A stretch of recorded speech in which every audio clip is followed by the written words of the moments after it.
La mesure énergétique, c'est un outil. Donc comme tout outil, il est utile s'il est adapté à un besoin et s'il est conforme en face au temps et aux compétences pour l'utiliser. Alors en amont même de la conception du travaux, on peut utiliser la mesure énergétique. Donc on va étudier par la mesure ses consommations de départ et les paramètres qui ont une influence sur ces consommations, de manière à bien clarifier le panorama de départ et également de manière à pouvoir aider à la conception en injectant des bonnes hypothèses dans les calculs et la modélisation. Donc en travaillant de manière ciblée sur caractériser le bâtiment dans son fonctionnement initial avec de la mesure de température, de puissance, de débit, de volume de puisage, de manière à pouvoir fournir des hypothèses fiables aux concepteurs pour simuler le mieux possible et de manière la plus fiable possible les travaux envisagés.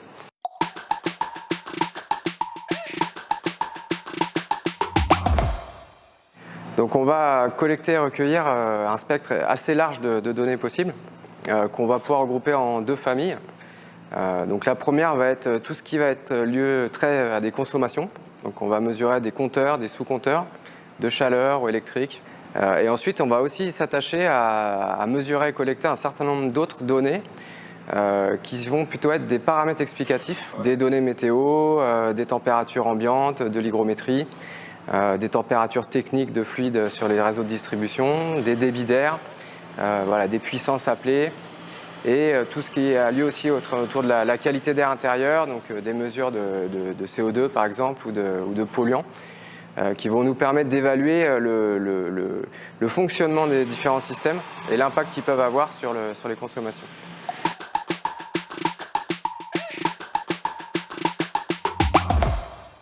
La mesure, par exemple, après les travaux, elle va servir différents objectifs.